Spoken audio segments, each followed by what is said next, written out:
Hey everyone, so let's talk about messaging here on the Amazfit Trex 3 Pro. So now this does get actual text messaging, not just quick replies if you are using Android.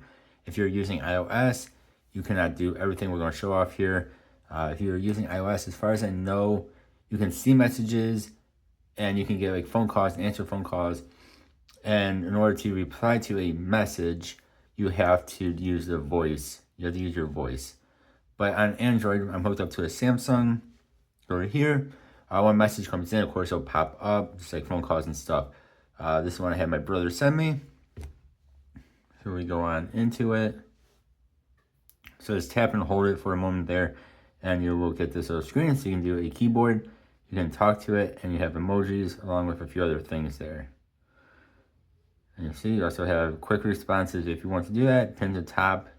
You can delete it. Then AI assistant. We will go ahead and we'll hit keyboard here, and then you get this nice keyboard. One thing I cannot seem to figure out, maybe you guys have seen a saying for this, but there is no swiping. Like on pretty much any other smartwatch that has actual keyboard on it, usually you can swipe. This does not have that. So you can go ahead and just type it in here. And as you're probably noticing here, it doesn't always pick up your taps. And it can be very, very annoying if you're trying to do this fast. It doesn't always need to pick up your tapping. Like I said, it kind of gets very annoying. Especially I've noticed the space is like the worst. Like you really have to hit it hard for it to actually work a lot of times. See, like, there we go. So that is something that's kind of annoying for this, where again, like other watches I've had, I still do have like the Apple Watch Ultra, for instance.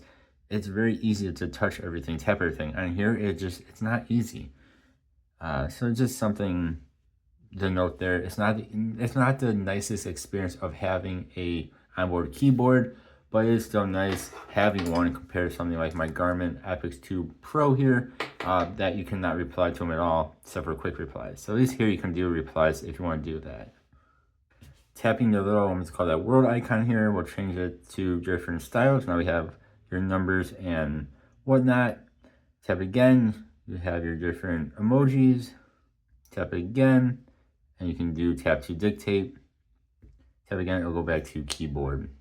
Or you can also hit the back button here, and it'll go back to this here. So then you can do the voice, or you can do emojis as well. And you can see there's a whole bunch of emojis on here. Again, you can also just hit that. If we go ahead and hit AI Assistant, it'll read you what the message says, and I can do some responses down here as well. And you can also do that. Go ahead and hit back. The pin to the top, what this will actually do, you hit it, it'll just pin to the top of all of your messages and other notifications you have here. Kind of get back into it, tap and hold, and you can also unpin it as well there if you have pinned it. You also have quick responses right there, and you can also just go ahead and delete it as well. So I do love how they added in the actual messaging on here.